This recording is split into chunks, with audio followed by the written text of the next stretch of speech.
देखो जितने भी कॉम्पिटिटिव एग्जाम्स होती हैं, अभी जैसे डीएसएसबी की एग्जाम, तो ईडीएम पर बेस्ड ऑन काफ़ी क्वेश्चंस देखने को मिल रहे हैं। और एसएससी सीजीएल हो, स्टेनो हो, कोई भी, या राजस्थान बेस्ड कोई भी एग्जाम हो, जैसे अभी सीजीएल में पूछा गया हुआ है, ये होता है लिली लीवार्ड। क्या होता है? लिली लीवार्ड, या इसी को हम क्या बोलते हैं? White leeward.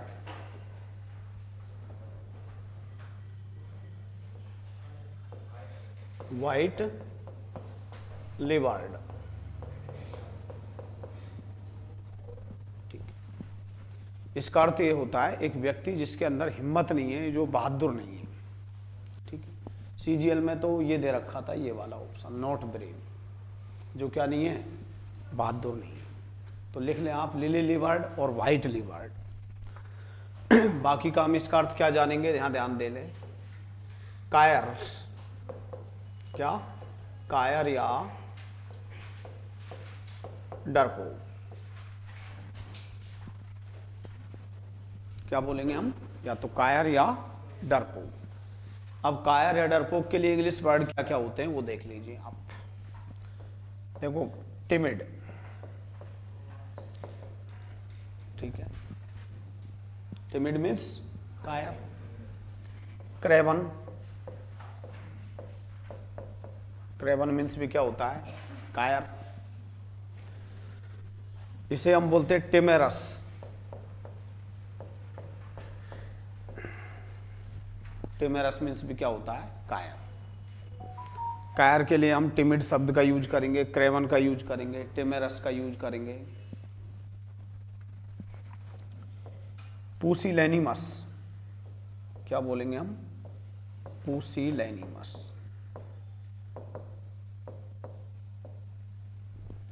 इसका मतलब भी क्या होता है?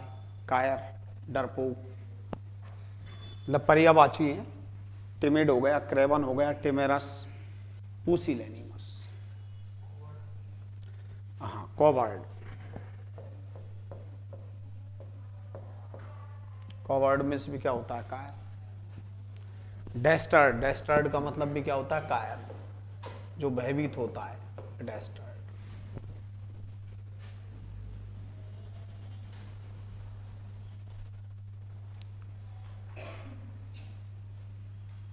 टिमिड बोलेंगे, क्रेवन, कॉवर्ड, ठीक है।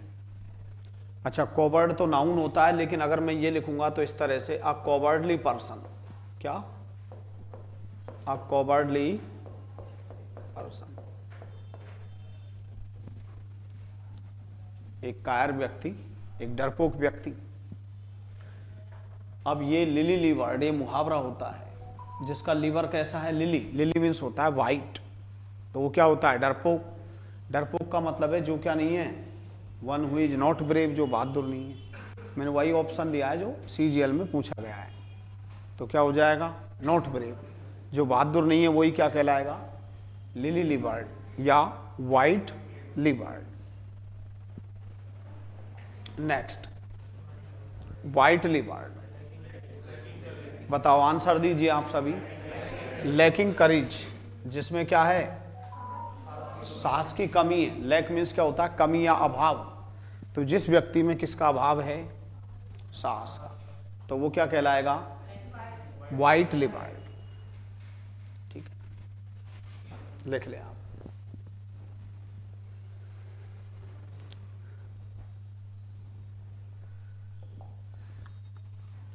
To kick the bucket, to kick the bucket. देखिए, जैसे मैंने आपसे कहा, एक मुहावरा है, give up ghosts, give up ghosts, भूत त्याग देना, मृत्यु हो जाना। क्या हो जाना? मृत्यु हो जाना।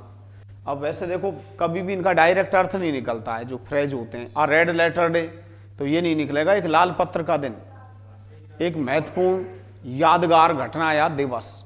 तो ऐसे ही क्या है? गिव अप मीन्स क्या होता है? त्यागना, और गोस्ट मीन्स क्या होता है? भूत। लेकिन एक फ्रेज बन गया है इससे, देह त्याग देना, मृत्यु हो जाना।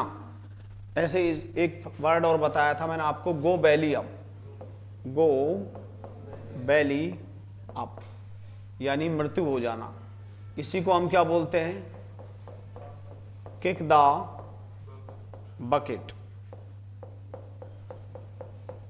यानी टू डाई, मृत्यु हो जाना, पास में गुजर जाना, मृत्यु हो जाना या गुजर जाना, इसे क्या बोलते हैं हम, किक द बकेट। यह भी सीजीएल में पूछा गया ईडीएम है, यही ऑप्शन था, सेम ऑप्शंस थे, तो आपको क्या आंसर देना था, टू डाई। ये भी मुहावरे होते हैं, गिव अप घोस्ट्स और गो बैली अप।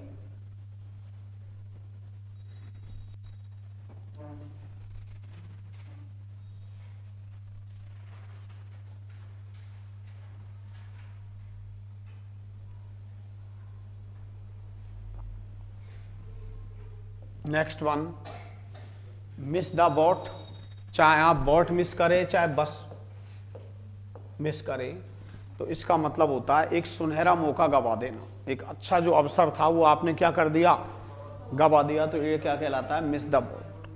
ठीक है ना, चाहे बोट आए और चाहे बस आए, ठीक है ना। तो to miss an opportunity, OPPORTUNITY, आपने कोई अच्छा मौका गवा दिया, ठीक है ना। To miss a golden opportunity, आपने एक स्वर्णिम मौका गवा दिया, अच्छा अवसर, तो it means you have missed the bus, आपने किसको मिस कर दिया है, बस को।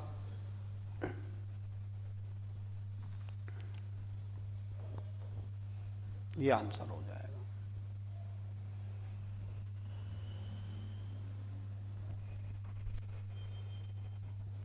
लिखें आप, ठीक है, लिख लिया सभी ने। नेक्स्ट वन पर, ब्लू आइड बॉय, पसंदीदा। ब्लू आइड बॉय का मतलब क्या होता है, जो अक्सर आपके द्वारा पसंद किया जाता है, प्रशंसा की जाती है, आप उसका क्या पक्ष लेते हो, यानी किसी का दुलारा होना, ब्लू आइड बॉयज, क्या बोलते हैं इसको, ब्लू आइड। ब्लू आइड का मतलब पसंदीदा, यानी समवन, कोई भी व्यक्ति, हु इज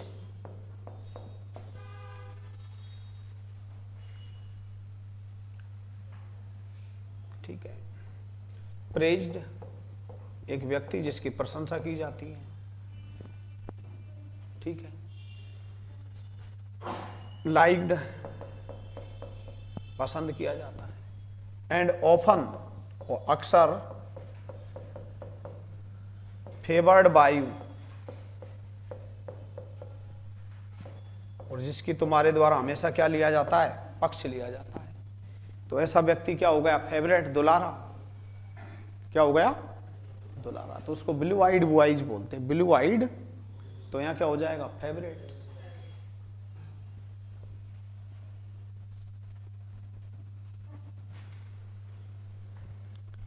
एक ऐसा व्यक्ति जो आपके द्वारा प्रेज, प्रशंसा की जाती है, उसकी पसंद किया जाता है, अक्सर उसका क्या पक्ष लिया जाता है। ग्रीन हॉर्न, किसे बोलते हैं, ग्रीन हॉर्न, नौसिखिया व्यक्ति, एक अनुभवहीन व्यक्ति, अपरिपक्व व्यक्ति, ठीक है ना। एन इनएक्सपीरियंस्ड पर्सन, उसे हम क्या बोलेंगे, चाहे ग्रीन हॉर्न आ जाए और चाहे ग्रीन हेड आ जाए, एक अनुभवहीन व्यक्ति, एक नौसिखिया।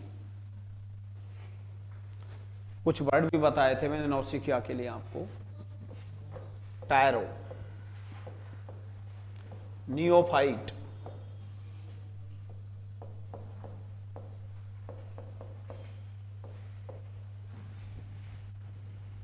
नियोफाइट, ठीक है।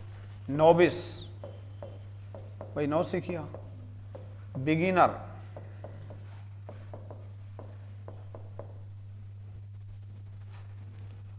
ये सब वर्ड हम यूज करते हैं किसके लिए?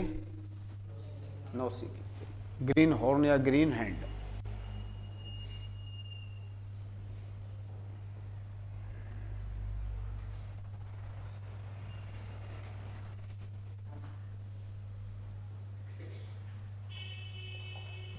Next, let the cat out of the bag. ठीक है, ये भी अक्सर पूछे जाने वाला मोस्ट इंपॉर्टेंट, ठीक है ना, इतना रिपीट होता है। यानी let the cat out of the bag, आपकी लापरवाही से, आपने कोई रहस्य था आपके पास या कोई भी बात थी जो आपने मतलब बताना नहीं चाहते थे लेकिन वो गलती से आपके मुंह से निकल गई। यानी आपने अपना कोई रहस्य था, कोई रणनीति थी, कोई भी चीज था, वो कैसे बता दिया आपने? अनइंटेंशनली। कैसे बता दिया? अनइंटेंशनली। तो टू टेल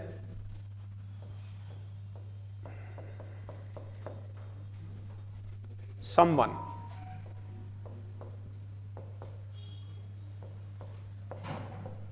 एनी सीक्रेट,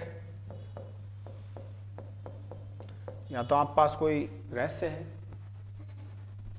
ठीक है, या strategy,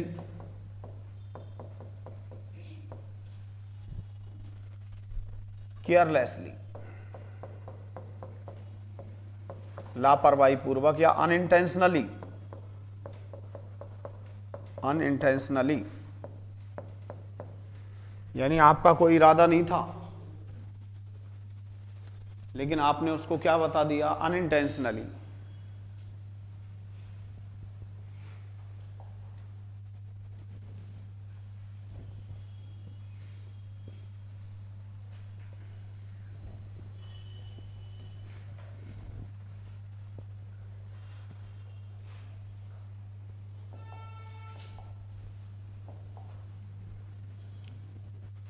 late the cat out of bed, इसका मतलब क्या होता है कि आपके पास कोई रहस्य था, कोई भी चीज आप बताना नहीं चाहते थे लेकिन आपने कैसे बता दिया उसको? अनइंटेंशनली। तो देखिए, खुलासा करना, एक्सपोज, क्या बोलेंगे? एक्सपोज। एक्सपोज का मतलब खुलासा करना। दूसरा हम क्या बोलेंगे खुलासा करने के लिए? रिवील।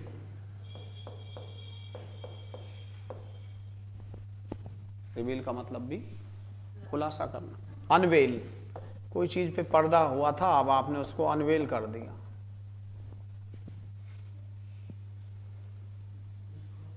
ठीक है। Disclose, very good very good,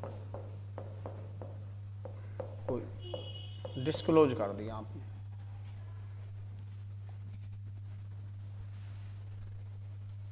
लिखो आप एक बार।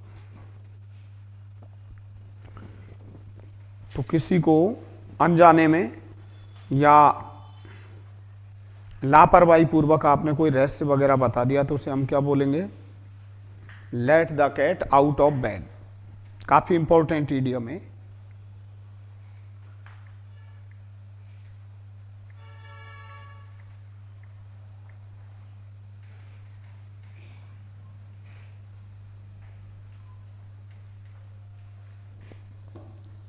समझ गया? तो समझेंगे अब आप। डाइवल्ज भी कह सकते हैं आप।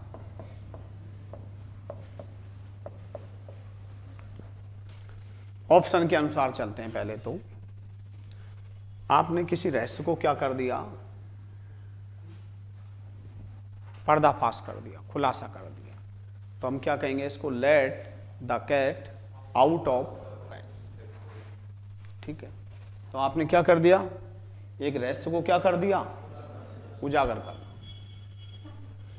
अब देखो, वर्ड एक्सपोज भी आ सकता है, रिवील भी आ सकता है, अनवेल भी आ सकता है, डिस्क्लोज भी आ सकता है, डाइवल्ज भी आ सकता है। इन सब का मतलब खुलासा करना होता है। विशेष रूप से आप कैसे कर रहे हो? अनइंटेंशनली। ठीक है ना, आपका इरादा नहीं था, या आपने क्या है, लापरवाही पूर्वक आपने किसी को कोई चीज बता दी, केयरलेसली, रेकलेसली। ठीक है। तो ये आप जानते ही हो, रेकलेस एक वर्ड होता है। तो रेकलेस मीन्स क्या होता है? लापरवाह। और केयरलेस मीन्स भी क्या होता है? ठीक है। और हीडलेस मीन्स भी क्या होता है, लापरवाह, लापरवाह पूर्वक, तो इसमें क्या जोड़ लेंगे अपन, रेकलेसली, रेकलेसली, केयरलेसली, ठीक है। तो आपने भाई रेकलेस मीन्स क्या होता है, लापरवाह, रेकलेसली लापरवाह पूर्वक, केयरलेस लापरवाह, केयरलेसली लापरवाह। तो आपने किसी भी स्ट्रेटेजी, अपना कोई सीक्रेट है या कुछ आपने बता दिया, लेकिन कैसे बताया है, अनइंटेंशनली या रेकलेसली, लापरवाह, तो वही क्या कहलाता है, let the cat out of the bag. Next one पे, the gift of the gab. हाँ, मेरी बात समझिए, ये कम से कम 30 बार आ चुका है एसएससी एग्जाम्स की बात करें तो, डीएसएसबी, केबीएस, जितनी भी एग्जाम्स हैं, ठीक है। और अभी भी ईडीएम चल रहे हैं, एक भी बार नहीं मिलेगा आपको जो अभी पूछे गए हैं डीएसएसबी के अंदर, अभी जो एग्जाम चल रही है। लेकिन प्रॉब्लम ये होती है ऑनलाइन एग्जाम है कि ये श्योरिटी नहीं है, अगर आपने एक ऑप्शन याद कर लिया ना तो जरूरी नहीं है कि आपका एग्जाम में सही हो जाएगा, इसलिए आपको पूरा पता होना चाहिए उसके बारे में। तो देखो, एक तो मैं एक बार आपको थोड़ा क्लियर कर देता हूँ, ये गैप होता क्या है, जानते हो आप गैप का मतलब,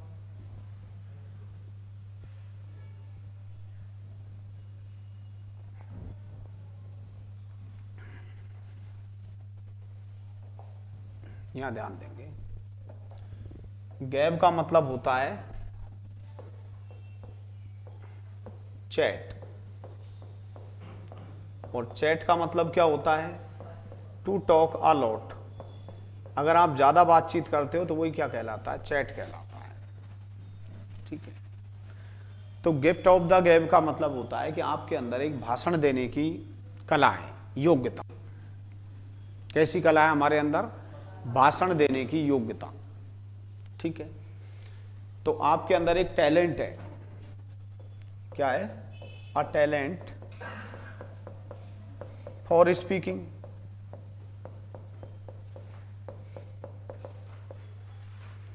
कैसी टैलेंट है हमारे अंदर, भाषण देने की योग्यता, ठीक है। अब भाषण देने के लिए 2 वर्ड यूज कर सकते हैं आप इंग्लिश में, कौन कौन से, या तो मेक अ स्पीच, क्या, मेक अ स्पीच, ये नहीं आपने गिव लिख दिया, और या आप क्या लिख सकते हैं, डिलीवर अ स्पीच, एक भाषण देना, ठीक है। तो आप यूं भी कह सकते हो, अ टैलेंट या एन एबिलिटी, आपके अंदर एक ability for making a speech,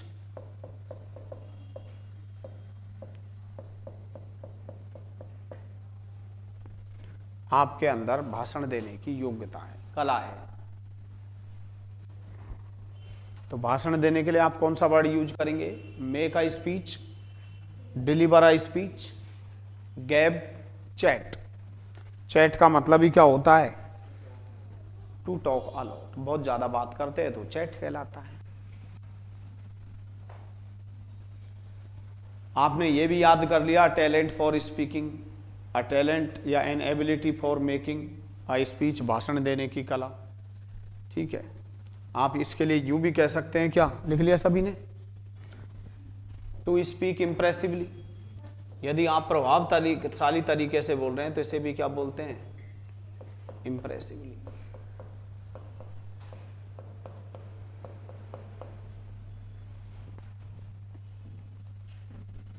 अब मैं एक 1 वर्ड लिखवाता हूं, अभी एसएससी की भी एक एग्जाम में पूछ रखा था कि अ ग्रेट पब्लिक स्पीकर, एक ऐसा वक्ता है जो पब्लिक स्पीकर, जनता के बीच में, मतलब मास, जन समूह उमड़ आता हो उसको सुनने के लिए।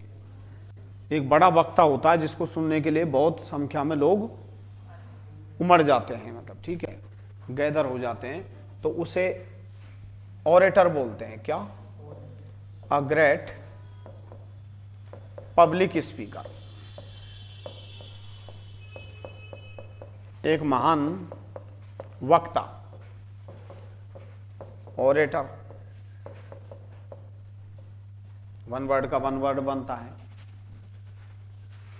एक बार ऐसा हुआ इस स्टेनो के पेपर में 2014 में कि गिफ्ट ऑफ द गैब तो आ गया, लेकिन ऑप्शन जो आपने पढ़ रखे थे वो एक भी नहीं आए, और उसने दे दिया an oratory power, an oratory power, और यहीं आप गड़बड़ कर गए, क्योंकि आपने रट रखा था कि talent for speaking, talent for speaking. तो भैया ओरेटरी पावर, बोलने की कला, तो बोलने की कला वही तो होती है क्या, गिफ्ट ऑफ द गैब। ओरेटरी का मतलब वही होता है, ओरेटर तो होता है एक महान वक्ता, ओरेटरी का मतलब है कला। कैसी कला, एक अच्छा भाषण देने की, तो एन ओरेटरी पावर दे दिया, ये भी इसका आंसर हो जाए। हाँ, एक महान पब्लिक वक्ता होता है, वो तो इलोक्वेंट भी बोल देते हैं, लेकिन यहाँ ऐसे नहीं आएगा, वो अलग वर्ड हो गया, समझाएंगे आपको। लिखे आप, यहाँ तक लिख लिया आपने, इलोक्वेंस ले सकते हो आप, इलोक्वेंट तो वक्ता होता है, इलोक्वेंस कौन सा वर्ड, इलोक्वेंस, ये इलोक्वेंस ही होता है जो ओरेटरी पावर होती है।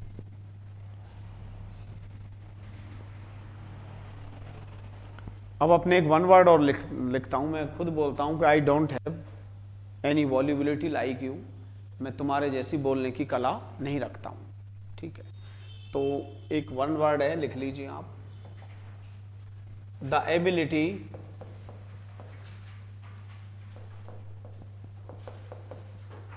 टू डिलीवर अ स्पीच,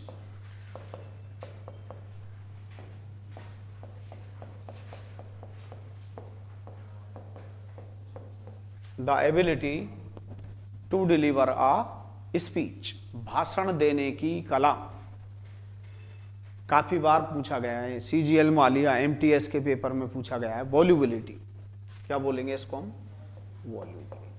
देखो ग्रामर भी पढ़ाऊंगा, सब चीज पढ़ाऊंगा, लेकिन इंग्लिश जो खेल है ना, वो वोकेबलरी का है, ध्यान रखना।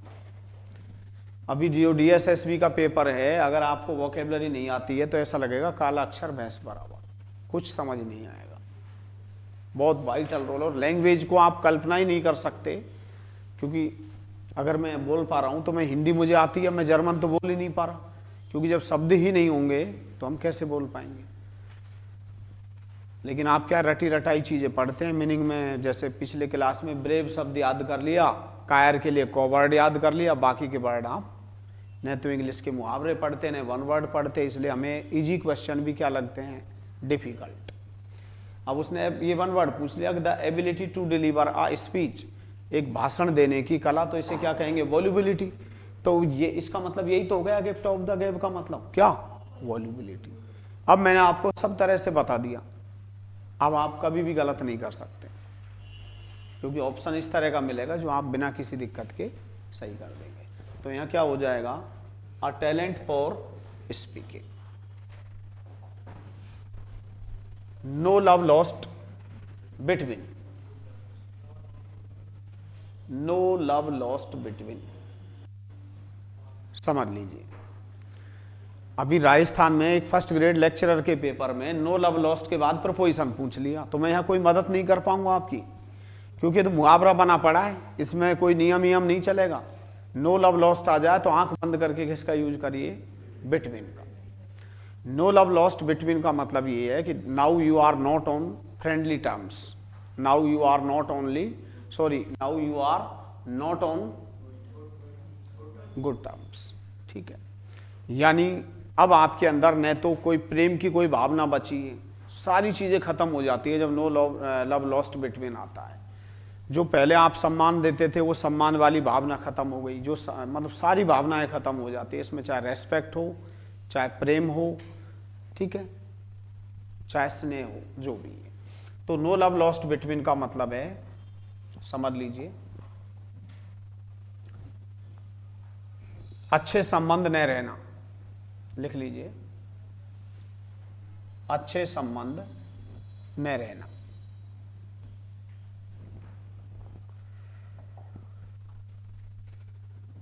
नो लव लॉस्ट बिटवीन,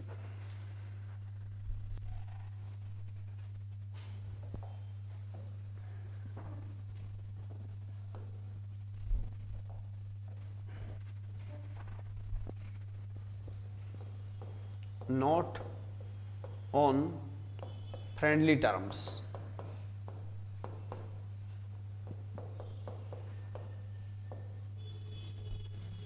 अब आपके बीच में मित्रता वाले संबंध नहीं रहे, ठीक है, not on good terms.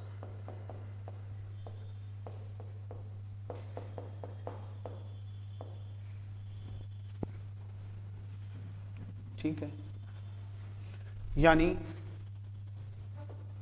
No feeling of love,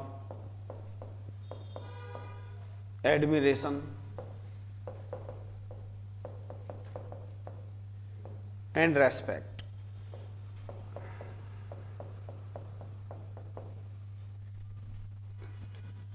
यानी अब आपके अंदर न तो कोई ऐसी भावना बची, न प्रेम बचा, न प्रशंसा बची, न एक दूसरे के प्रति सम्मान बचा, यानी सब कुछ खत्म हो गया। अब आप एक तरह से कौन से टर्म में आ चुके हैं, मतलब दुश्मन हो गए हैं। तो नो लव लॉस्ट बिटवीन, यानी अब आप इंटेंसली डिसलाइक,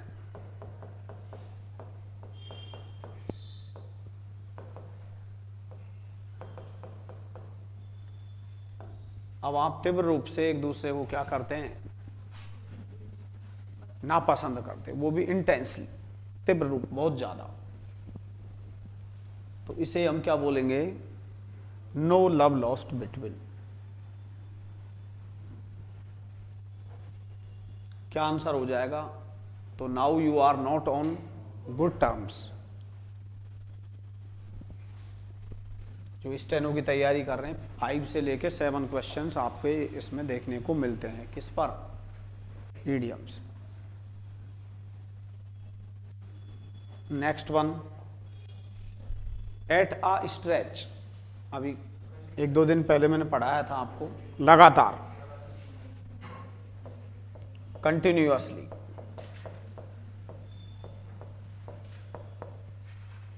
इंसेसेंटली,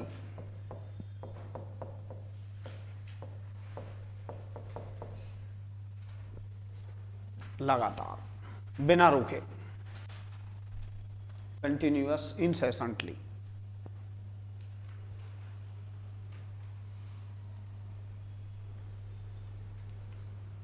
भाई आपने तो एक वर्ड सीख रखा है, अब लगातार के लिए कॉन्स्टेंटली भी होता है।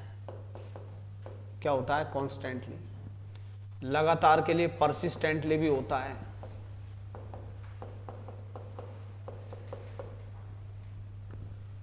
परसिस्टेंटली।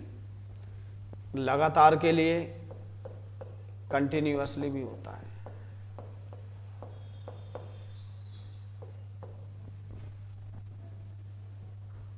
और इंसेसेंटली, इंसेसेंट का मतलब कंटिन्यूअस, तो इंसेसेंटली यानी एक तरह से सीसलेसली, बिना रुके हुए।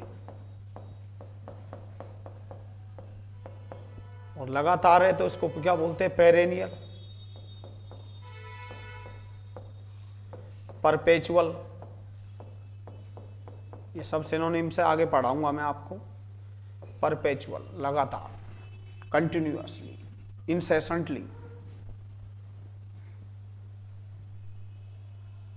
पेरेनियल की स्पेलिंग गलत हो गई है, PERENNIAL, पेरेनियल, लगातार।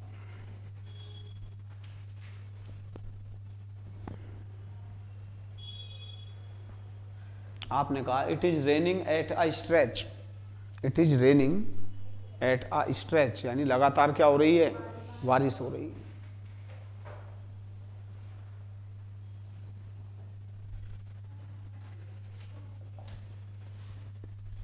सिटिंग ऑन द फेंस,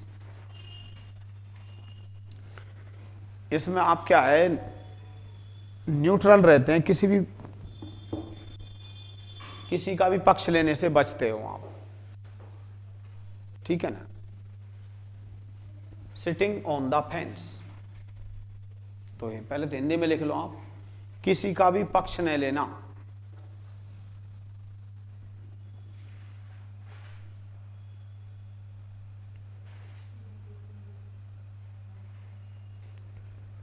कोई भी निर्णय देने से बचना,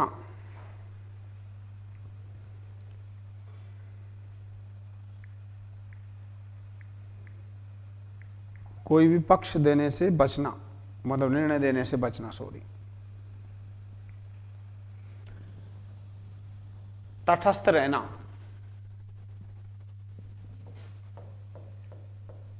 टू रिमेन न्यूट्रल,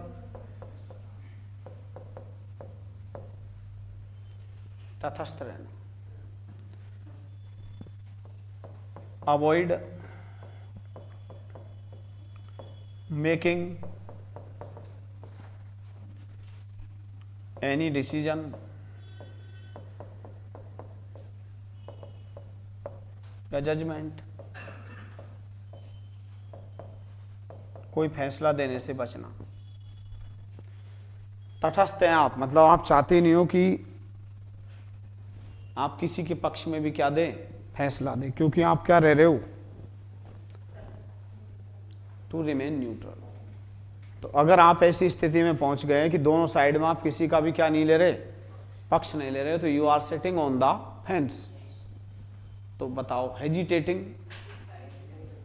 अब आप जब पक्ष ही नहीं दे रहे तो आप यहां झिझक महसूस कर रहे हो कि विच साइड टू टेक, कि कौन सा साइड का पक्ष लिया जाए। किस किसने दिया ये आंसर? बस आप नहीं दिया, अब भी नहीं आया समझ। हेजिटेटिंग, झिझक होना, विच साइड टू टेक, कि कौन सी साइड को चुना जाए या किस साइड का पक्ष किया जाए।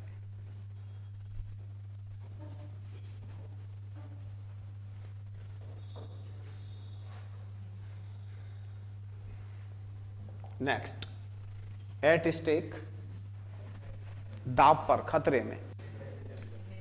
ठीक है ना, मैंने कहा his political life is at stake, his political life is at stake, उसका जो राजनीतिक जीवन है वो किस में है, खतरे में। एट स्टेक का मतलब खतरे में। अब यहां मैं कुछ मदद नहीं कर सकता, अगर यहां प्रपोजिशन पूछ ले आपसे स्टेक से पहले तो क्या आएगा, एट आएगा, एट स्टेक, खतरे में। नेक्स्ट वन, अ रेड लेटर डे, तो इसका मतलब ये नहीं है कि लाल पत्र का दिन, एक महत्वपूर्ण दिवस, एक उल्लेखनीय घटना, अ मोमेंटस डे, तो एन इवेंटफुल डे, यही किया है। देखो जब ये आता है तो ये इसकी कोई वैल्यू नहीं बचती है। यादगार दिवस, बेस्ट जो एप्रोप्रिएट वर्ड होगा ना वो कौन सा होगा, वो तो तब है जब ये नहीं दिए हुए हो। मैं समझा देता हूं, या तो अपन को मिलना चाहिए अ मोमेंटस, मोमेंटस डे या इवेंट, कब बार नियरेस्ट पूछ लिया जाता है, एन इवेंटफुल,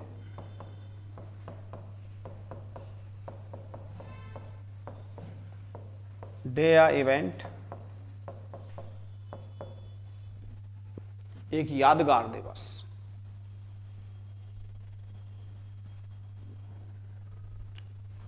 या फिर हम क्या कहेंगे, अ रिमार्केबल, उल्लेखनीय,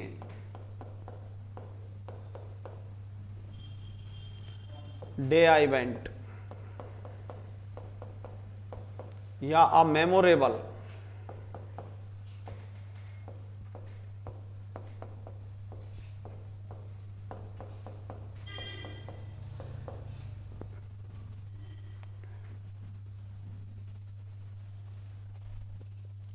ये नहीं मिले तो आप फिर आगे आंसर दे सकते हैं क्या, एन इंपॉर्टेंट डे या a significant day. Best answer यही होते हैं, यादगार दिवस या घटना। इसलिए आपको यहाँ क्या आंसर देना है। अगर इनमें से मोमेंटस नहीं हो, इवेंटफुल नहीं हो, रिमार्केबल नहीं हो, मेमोरेबल नहीं हो, ठीक है, तो फिर आप क्या आंसर दे सकते हैं, एन इंपॉर्टेंट डे और इवेंट, या अ सिग्निफिकेंट डे और इवेंट। मेन तो इसका अर्थ होता है यादगार, ठीक है, तो इसको मोमेंटस, इवेंटफुल, समझ गए। ब्लू आइड बॉयज, ठीक है, पता ही है, आपको बता दिया। रन इनटू,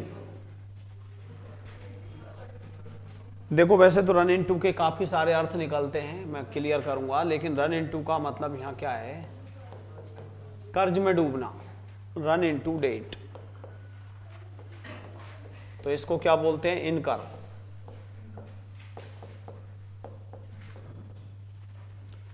जब मैं आपको फ्रेजल वर्ब पढ़ाऊंगा तो इसका 4 अर्थ बताऊंगा जो एग्जाम्स में पूछे जाते हैं। अभी फिलहाल तो आप यही जान लें कि रन इनटू का मतलब क्या है, डूबना, किसमें, कर्ज में। तो इसके लिए कौन सा वर्ड यूज होता है, इनकर्ड।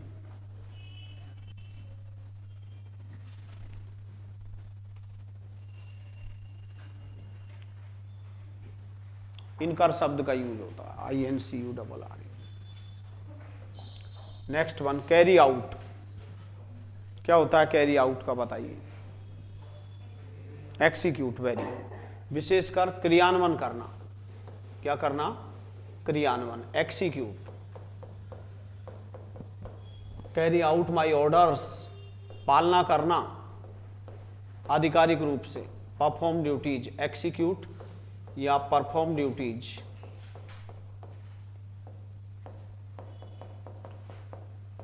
ऑर्डर्स,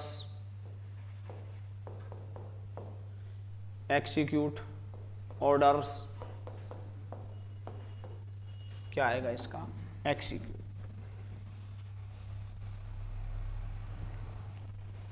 पालना करना।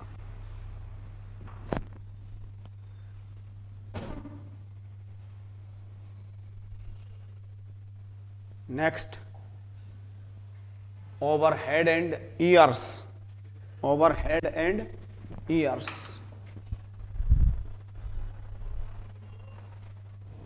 ओवर हेड एंड ईयर्स का मतलब क्या होता है, पूरी तरह से, कंप्लीटली, एंटायरली, समग्र रूप से, thoroughly,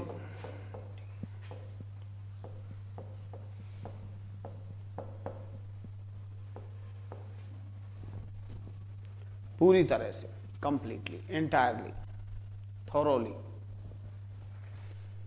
over head and years.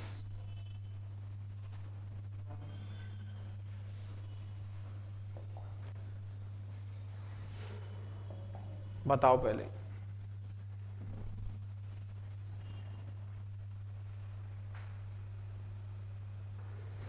ये अभी जो idiom throw down the gloves, ये इसमें आया था आपके किस में, राजस्थान हाई कोर्ट में।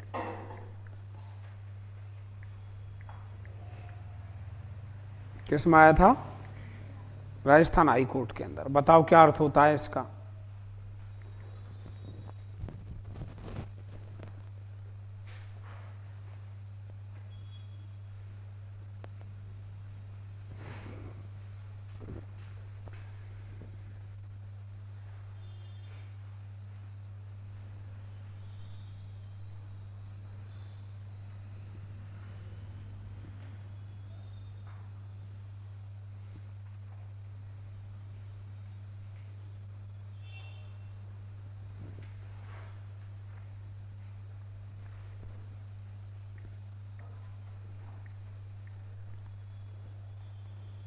बताओ कौन कौन बताएगा इसको। थ्रो डाउन द ग्लव्स, आपने ग्लव्स को थ्रो डाउन कर दिया, बताओ।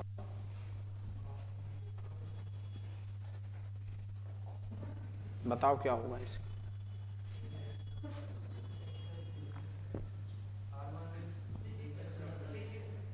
क्या करना,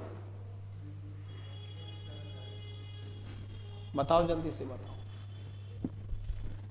अभी हाई कोर्ट में आया था, अब आपने तो कोई सबक लेते नहीं हो गलतियों से, जो वर्ड नहीं आता था वो सीखना था।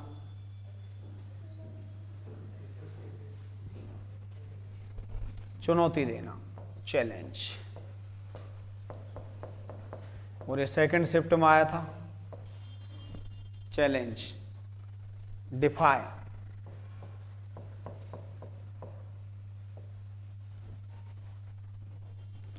किसी को चुनौती देने, चुनौती दोगे तो आप किसी से टू आर्ग्यू, बहस करना, चुनौती देना, give a challenge.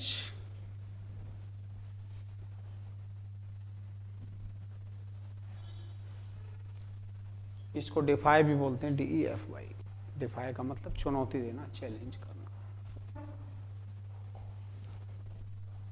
To be all at सी, अगर आप एट सी हैं, क्या है, तो कभी अर्थ ये मत निकाल देना समुद्र पर, ठीक है। काफी लोग ऐसे अर्थ निकाल देते हैं एट अ लॉस, कि भाई वो तो हानि में, जोखिम में, नुकसान में है, वो गलत फहमी है उसकी। एट अ लॉस कहिए, चाहे एट सी कहिए, चाहे इन अ फिक्स कहिए, या इन आता है इन अ फिक्स, ये 3 ईडियम एक साथ लिख सकते हैं आप। कौन कौन से? एक तो एट सी, दूसरा एट अ लॉस, तीसरा इन अ फिक्स। दुविधा में होना, आप एक ऐसी स्थिति में जहां ये डिसाइड नहीं कर पा रहे कि क्या किया जाए, क्या नहीं किया जाए, तो इस दुविधा वाली स्थिति को क्या बोलते हैं हम? एक तरह से आप कंफ्यूज्ड हैं, आप बेफिल्ड है, घबराए हुए हैं, आप परप्लेक्स्ड हैं, हड़बड़ाए हुए हैं आप। हड़बड़ाने को एक और बताया था ना मैंने, बताओ, बी विल्डर्ड, बी विल्डर्ड।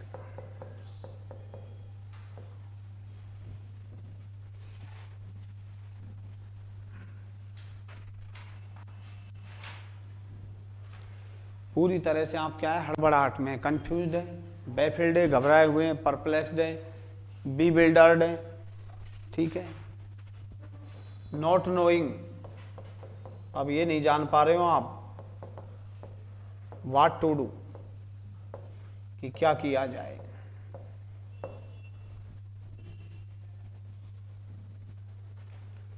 मैंने अभी कल परसों कुछ वर्ड बताए थे आपको। बेफिल मीन्स घबराना, हड़बड़ाहट में होना, परप्लेक्स शब्द बताया था, बी बिल्डर भी बताया था, कंफ्यूज।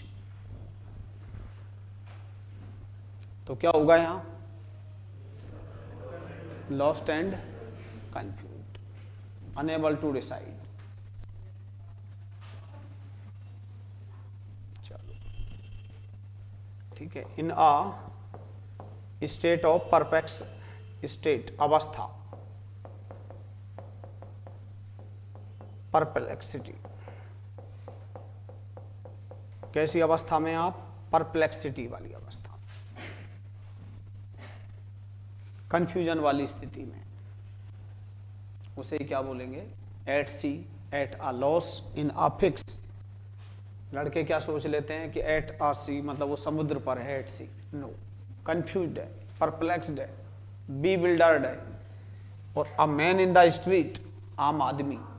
ठीक है, टाइम हो गया, थोड़ा जल्दी में बताऊंगा, बाकी का और नेक्स्ट डे पे अच्छे से बता देंगे। An ordinary person, a man in the street, गली का आदमी, आम आदमी। Leave one in the large, किसी को बीच मध्यार में छोड़ देना, किसी को ऐसा है छोड़ देना, और ऐसा है छोड़ देते तो एक ही वर्ड से काम चल जाएगा आपका, desert someone, desert someone. To leave someone,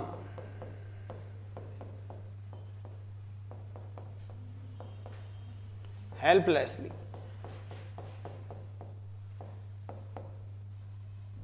किसी को आपने ऐसा है छोड़ दिया, डिजर्ट कर दिया, तो वही क्या कहलाता है? Leave one in the lurch.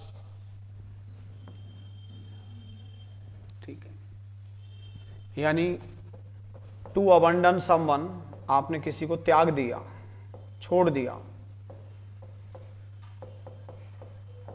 In the hour of need, in the hour of need. मैं लिखवाता भी हूं, never rely on those who desert you, उन पर कभी भरोसा मत करिए जो आपको डिजर्ट कर देते हो, ऐसा है छोड़ देते हैं। Leave in the lunch. ठीक है, next one, a man of letters, पढ़ा दिया मैंने आपको। एक विद्वान व्यक्ति, one who is proficient in literary art, एक व्यक्ति जो कि लिटरेरी आर्ट में क्या है, विद्वान है, प्रोफिशिएंट है, निपुण है। ठीक है, next one, in a nutshell, ये पढ़ा दिया मैंने आपसे कि कृपया मुझसे संक्षिप्त में कहिए, ब्रीफ, शॉर्ट, कंसाइज,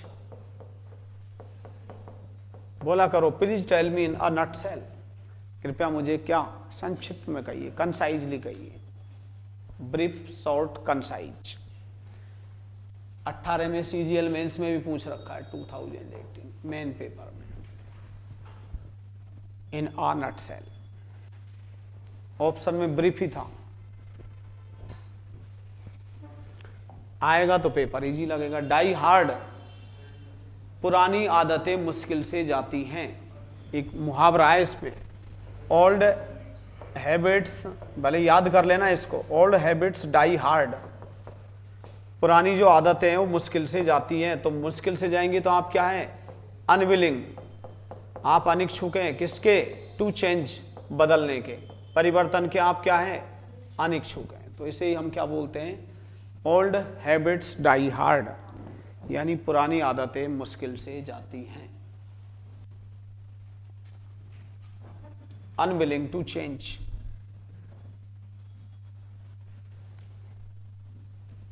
काफी इंपॉर्टेंट है, याद भी कर लेना इसको, old habits die hard, unwilling to change.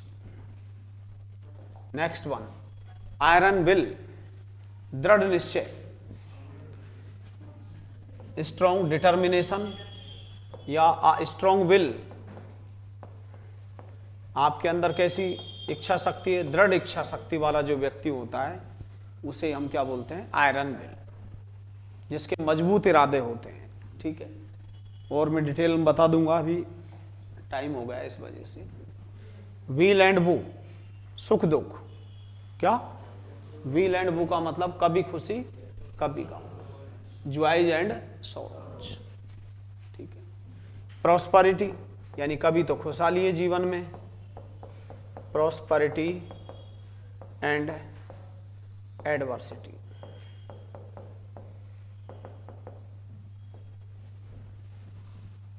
Wheel and woe, weal का मतलब जॉय होता है और वू का मतलब क्या होता है, दर्द, कष्ट।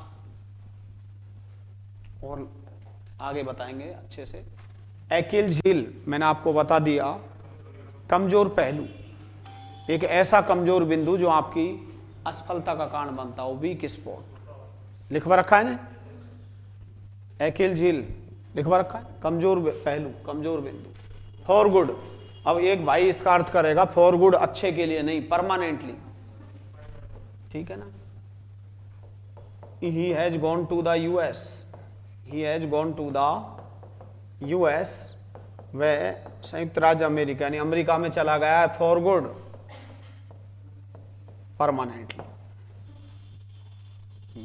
ठीक है ना, कहीं आप इसका अर्थ क्या करने लग जाएं, अच्छे के लिए, परमानेंटली, तो ये करेक्ट आंसर हो गया, परमानेंटली, स्थायी रूप से। एग डाउन, एग ऑन का मतलब होता है आप किसी से आग्रह कर रहे हैं, ये नहीं है अंडा ऊपर। ठीक है ना, परसिस्ट, परसिस्ट मीन्स क्या होता है, आग्रह करना, इंसिस्ट मीन्स क्या होता है, आग्रह करना, और अर्ज मीन्स भी क्या होता है, आग्रह करना। अंतर बस इतना है, परसिस्ट के बाद इन प्रपोजिशन आता है, पढ़ाऊंगा आगे, इंसिस्ट के बाद ऑन प्रपोजिशन आता है, आग्रह करना। काफी बार एसएससी में पूछा गया है एग ऑन। ठीक है, एक और ले लेते हैं, नल एंड वॉइड, कल भी मैं बता रहा था आपको, null and void most important है। अवैध, अमान्य, क्या होता है, अमान्य।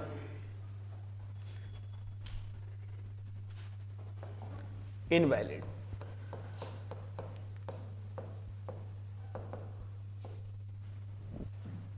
ऐसे कानून जो कि that are no longer in use, तो आप कह सकते हो कि हमने इस नियम को नल एंड वॉइड डिक्लेयर्ड कर दिया है।